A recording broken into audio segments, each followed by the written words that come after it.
Hello and welcome. You know, sometimes the most terrifying idea begins with just a tiny spark. Today, we're going to grab one of those sparks and see just how we can fan it into a raging inferno of absolute dread. This is it. This is our entire source material for today. Make a horror animation video. Topic: Conjuring Last Rites. It's a simple, almost incomplete instruction, but hidden inside these few words is an entire world of terror, just waiting to be unleashed. So that's the real question, isn't it? How do you turn two simple sentences into a full-blown nightmare? Well, that's exactly what we're going to do in this breakdown. We're going to deconstruct this prompt, understand its parts, and get to the very heart of the horror that's lurking within. All right, let's start with the core concept itself. The real power of this idea, the thing that makes it so chilling, is a deep, unsettling contradiction hidden right at its center. What we have here are two worlds colliding. On one side, you have conjuring, the act of summoning, of deception, something inherently unholy. And on the other side, you have last rites, a final sacrament meant to bring absolution, peace, and holiness. One is a sin, the other is sacred. And when these two forces smash into each other, that's where true horror is born. In psychology, there's a term for this exact feeling: cognitive dissonance. It's that mental discomfort you get when two completely opposite ideas are presented to you at the same time. Horror creators use this discomfort all the time to make you feel uneasy, to put you on edge. The unholy use of a holy ritual. That right there is the foundation of this entire concept. Okay, so the concept makes sense. It's scary. But how do you actually translate that to the screen, especially when your medium is animation?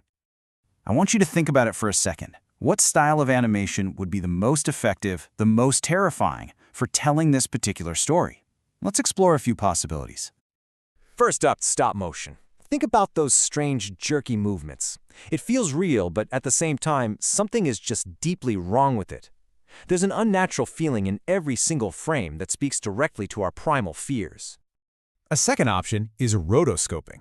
This is where animators trace over live-action footage. It creates this hyper-realistic world. And when something terrifying and bizarre happens in a world that looks so real, the impact is just multiplied tenfold. And a third style, surrealist 2D animation. This one operates on dream logic, or maybe I should say nightmare logic. Here, the rules of reality just don't apply. Walls can melt, shadows can come to life, literally anything can happen. It gives a filmmaker the power to put your worst nightmares directly onto the screen. So we have a theme, and we have a medium to express it. Now we need a story. And this is where the true power of animation shines. Its ability to tell stories that might be impossible to create in live action. The heart of any story is its characters and their motivations. So the biggest question we have to ask here is this: who is performing these rites, and for whom, or for what? Let's look at a very simple recipe for a ghost story. Step 1. Take a character, like a desperate priest. Step 2. Have him make a mistake, a transgression. He performs the ritual incorrectly. And step 3. The consequence. Instead of bringing peace to a soul, he summons the very thing he was trying to lay to rest. See that? A powerful story is born from this simple structure. And from this one core idea, you can branch out into countless stories. I mean, just imagine a family trying to give last rites to the haunted house itself, or a demon being forced to perform last rites on its own victim.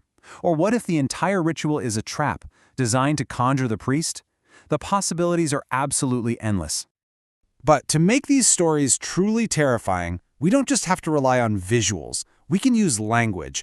And with this particular concept, language can take the horror to a completely different level.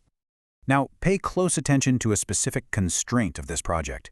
The narration will be in Hindi while the on-screen text is in English. This isn't just a stylistic choice, it's a psychological tool to enhance the horror. The Hindi narration, a familiar and emotional language for its target audience, creates a deep, personal connection. Meanwhile, the English text creates distance, feeling cold and analytical. So on one hand, you're immersed in the story emotionally, but on the other, the words on screen are othering you from it. This psychological game makes the horror feel so much deeper. So, do you see what we've done? We started with a simple two-sentence instruction, and now we have a fully fleshed out concept, a true bilingual nightmare. So, what are the key takeaways from this whole process? Well, first and most importantly, horror is born from conflict, like the clash between the holy and the unholy. Second, Your medium, in this case animation, fundamentally shapes your message. Third, constraints, like the Hindi-English format, can actually become creative strengths. And finally, a simple idea can hold an infinite number of stories. We've looked at this idea from every possible angle. We've broken it down, built it back up. But now it's your turn. If this creative spark was handed to you, this idea of conjuring last rites, what kind of story would you bring to life? What tale of terror would you tell? I want you to really think about it.